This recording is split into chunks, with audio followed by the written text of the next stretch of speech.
Hello everyone, welcome to my YouTube channel. I am Dr. Rekha, and in this video we are going to talk about why curd is not really good for your gut health when the whole world is telling that curd is amazing for gut health. Let us dive in straight away. First of all, let me give you a context. Why did I take this topic? Look at this video that I had posted on Instagram. In this video I am talking about things that I don't recommend my patients to take for their gut health.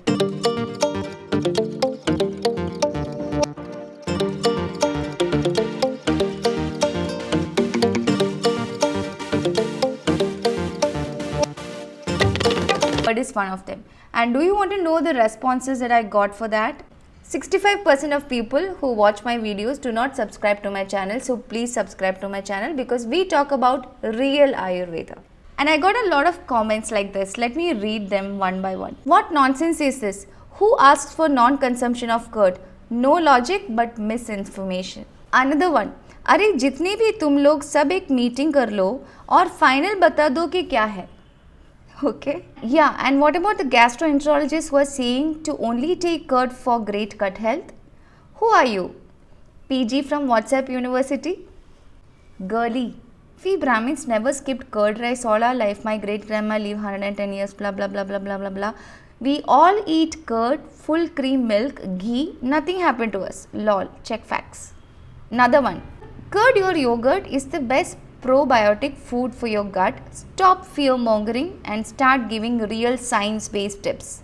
Rekha, please take a note. Not something you want views for. Curd when fake doctor is on social media. Who am I to talk about gut health? I am an Ayurvedic doctor who treats every single condition, be it diabetes, be it hypertension, be it fever, everything through one single route, which is your gut health, aka Agni or digestive fire according to Ayurveda. Over the years, I have treated thousands of gastroenterologic conditions, which ranges from acidity to acid reflux to ulcerative colitis to IBS to Crohn's to celiac disease. You name it, I have treated it. So all these people who says gut health, probiotics, etc., etc., etc., have you heard anybody of these people reversing a chronic condition of your digestive system? Say, reversing Crohn's disease, reversing ulcerative colitis. Do you think ulcerative colitis is reversible? Check this. Check this testimonial of a patient. Hi, my name is Leah Lopez. I'm from Canada and I'm 41 years old. I am wanting to share my experience working with Dr. Rekha and her team of Ayurvedic practitioners. I was diagnosed with ulcerative colitis in 2014 and have always had difficulty trying to manage my symptoms. I had bloating. It was really difficult to digest things. I felt like my system wasn't processing things in kind of a smooth and simple way. I had swelling, and then I also had kind of some more mental symptoms, I guess. So lack of focus, an inability to kind of deal with stress easily. I felt like simple things would kind of sidetrack me very easily. So I reached out to the doctor and her team, and I signed up for the gut health program for 6 months. The team gave me a diet to follow. They prescribed herbal medicines. They answered any and all questions that I had. So that is one of the things that I found to be the most amazing, was that I could ask any questions about the diet at any time, what I was eating when I was at the grocery store, different products that I would be buying, when I went out to restaurants and kind of had a meal offerings in front of me, what different things I could select that would be kind of the best for my health. And I received all of that under the guidance of the team. I'm very happy to say that my colitis is gone. I am completely symptom-free. I no longer suffer from any digestive disorders or difficulty digesting food at all. I've in fact been able to expand the foods that I can eat and can now consume things like cauliflower, tomatoes with the skins and seeds removed, and chilies with the seeds removed as well, which there were several foods that I hadn't eaten in years because they were just too hard for me to digest. But under the guidance of the doctor and her team, I'm now fully healthy. My clarity is back. I'm able to focus and stay on task. I am much more resilient to dealing with stresses in everyday life, and I feel very present for myself and for my family. And I'm eternally grateful to the doctor and her team for all of the guidance and support and advice and just positivity and encouragement they offered as well. They also provided me with a plan that I can now follow as I kind of continue to live the rest of my life, so I can do so in a healthy manner and that none of my symptoms return. So I would just say that if you are looking for help with something, you should reach out to the doctor and her team. They are amazing, and I'm sure that you will find her services and just her guidance and her plans for you will just make you healthy and make you feel better in your own body, and you will just be more of yourself than you probably have felt. So sending much love. Thank you to Dr. Rika and her team. I would not be here healthy, symptom-free, colitis-free without you. And I strongly believe that more than any modern doctor, I can talk about gut health, because I am coming from a science that treats conditions only through gut health. Because in Ayurveda we believe that Roga sarve api mande agno, that means every disease is because of an imbalanced digestive fire, aka gut health. Coming to curd. This book is Charaka Samhita Sutrasthana. This is one of the Moola Granthas of Ayurveda, which is like encyclopedia of Ayurveda, or the Bible, or Bible is not the word, like the core textbook, like Bhagavad Gita or Bible or Quran. For Ayurveda, it is this book Charaka Samhita. This is written by an acharya called Charaka Acharya. Couple of years back, I had done a Charaka Samhita course for people, and I have the notes for it. I am just pulling up the notes for you to see.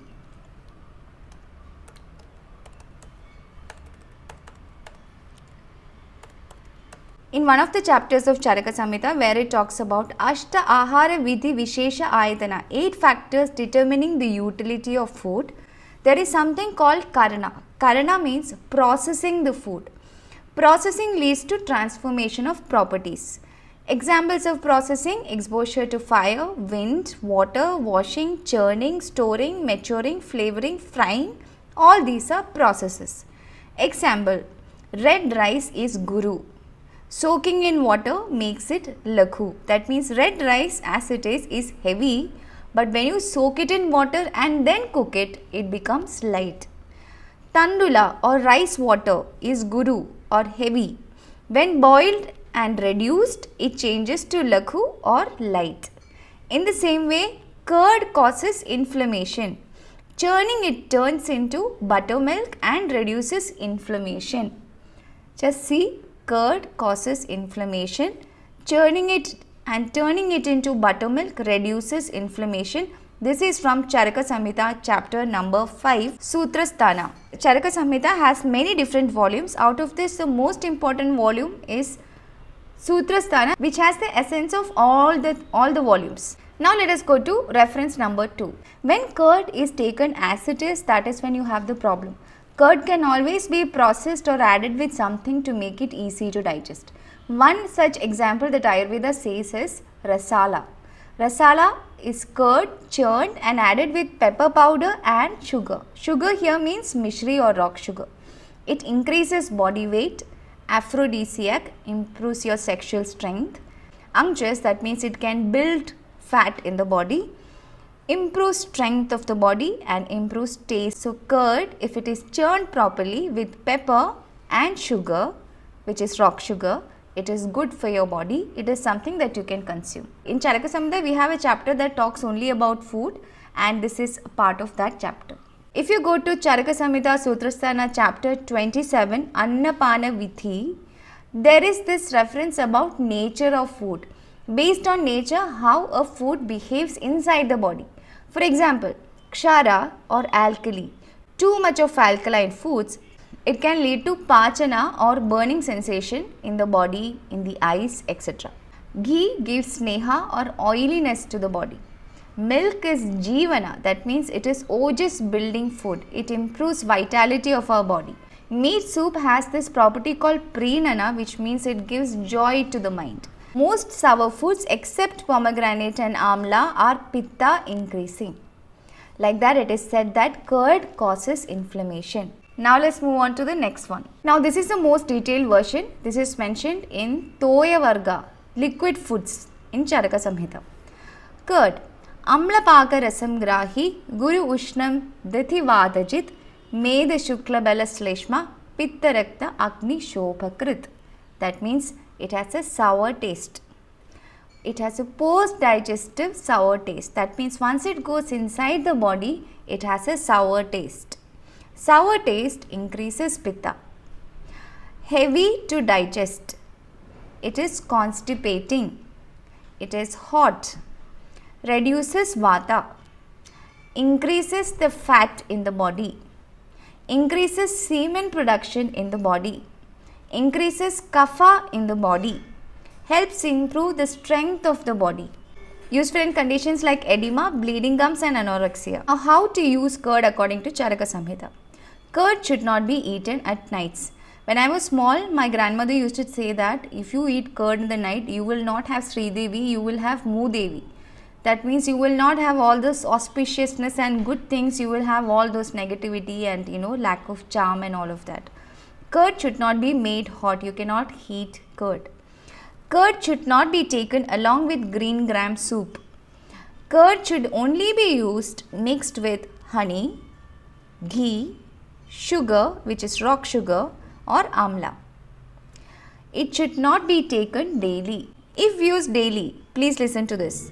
If used daily, it may cause or worsen fever, bleeding disorders, skin diseases, anemia and dizziness.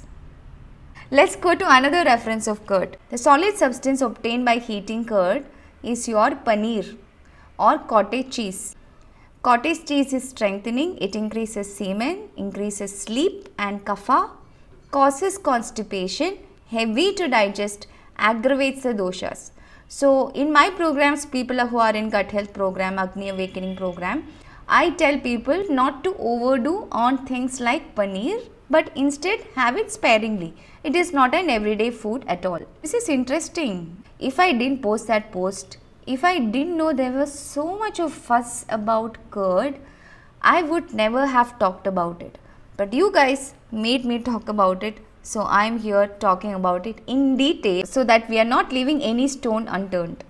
I will tell you my personal experience treating people with Ayurvedic principles, removing curd from their diet. People who come with ulcerative colitis, where they have ulcers in their colon or large intestine and they pass blood and mucus through their stools.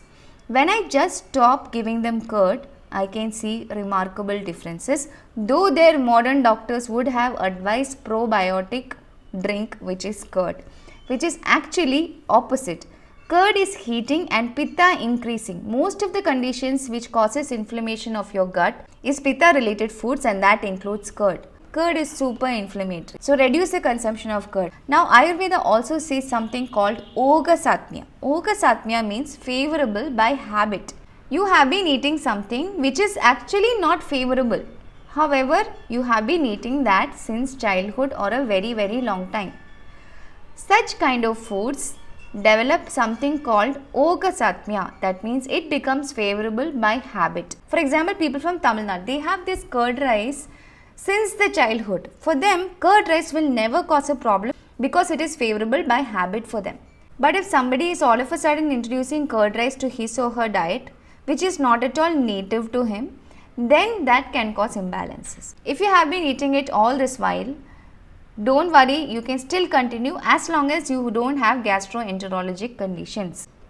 For such people who have been habituated to having it, there will not be any problem consuming it unless and until they have an imbalance. If they have a GERD condition where gastroesophageal reflux disease, where you have acid reflux, right? In that condition, Oka Satmya and all of these things would not work because now there is an imbalance. We have to treat the imbalance. So now that we know curd is not a good probiotic, then what is a good probiotic? What can we have? It is buttermilk. Buttermilk is fatless curd. Okay, it is not curd which is just diluted by water. It is fat removed curd. Let us understand directly from Charaka Samhita. It is light to digest, has sour and astringent taste. You know the thing about astringent taste? Have you ever seen Kerala Sadhya? I think in North India also this is practiced. After the lunch, you have a glass of chas or buttermilk. Why? Because it has astringent taste. It helps with breaking the food into good part and the bad part. We call it as Sara and Kitta. And it is the function of astringent taste to move the bad part, which is Kitta, into elimination. So that's why we end a meal always with buttermilk. It improves the strength of digestion, balances kapha and vata. It is not completely heating, but it is slightly warm, just enough to optimize the digestive fire, just to make it burn a little nicer, but in a much more calmer way compared to curd. Buttermilk is the best probiotic. During summers, limits the intake of curd during the night, but during all other months, you can have buttermilk, breakfast, lunch, dinner, anytime, but ideally after you finish the meal. You don't have to wait for 30 minutes or 40 minutes to consume buttermilk. As soon as you finish the bite of your meal, you can take a glass of buttermilk.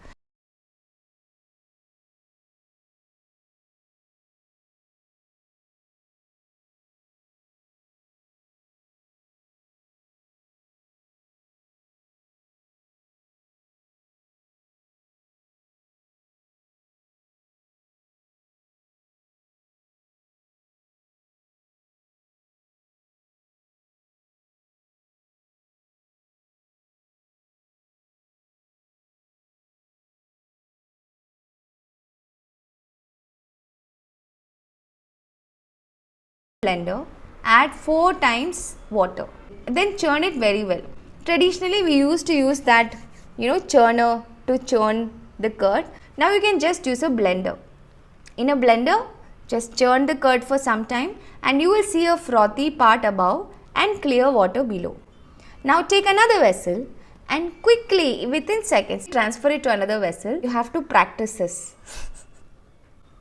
You have to practice this. I remember many years back, the chef of a very big hotel chain called me and asking me, how do you make this buttermilk without fat? Please show it to me. And we had to literally show him on a video call how to make the buttermilk properly without fat. That was a celebrity patient many years back and I still remember it. So basically you have to remove the fat completely and use the liquid that forms below and that clear water. That is your probiotic. That is your buttermilk. That is something that can optimize your digestive fire, that can improve your gut health. It is something that I have every day of my life. It is something that you should also have every day post your lunch. The last bite of your lunch should always finish with buttermilk. To make it even more digestive, you can add a little bit of rock salt or black salt is even better. You can add a little bit of roasted cumin powder and roasted ajwain seeds. While I was doing BMS, takra had so much of importance. Anything about takra would come like water to me, like all those shlokas like takram lekhu kashaya amlam deepanam kapavatajit, and then it goes like that, and many verses like that. Benefits of takra: shobha udara arsho grahni, dosha mutra graha aruchi, gulma pliha krita vyapat, gara pandu amayan jayet. That means it is good for edema. Edema means people who have swelling in the body, water retention in the body. It's good for ascites. You've seen people with a big tummy with fluid imbalance, that is called ascites. Hemorrhoids, you have to have buttermilk. IBS or irritable bowel syndrome, you must have buttermilk. Urine infection, if you constantly get UTIs, you should have. Dysuria, painful urination. Anorexia, no taste, lack of taste. Splenomegaly, when your spleen is enlarged. Bloating. Krita vyapat, indigestion caused by excess consumption of ghee. So this is the thing, right? These days everybody consume a little bit of ghee first thing in the morning thinking that it is helpful for digestion, but it is not. Ghee should always be consumed cooked with some food. Every day in the morning, empty stomach, if you consume ghee, it can lead to imbalances. Unless and until you are doing a cleanse or something like that, don't consume ghee empty stomach, because ghee also has to be digested. So if you have krita vyapat and if you have problems because of overconsumption of ghee, then you have to drink buttermilk. That is what Charaka says. It's good for anemia. If you are iron deficient, you can have buttermilk. If you think that I can't make buttermilk but I want curd, then there is another thing that Ayurveda says. It is called mastu which is the watery part of curd. So after the curd is set, you will see a water layer that floats above the curd. That is similar to buttermilk. It's called mastu. Okay, it promotes movement of fluids inside the body.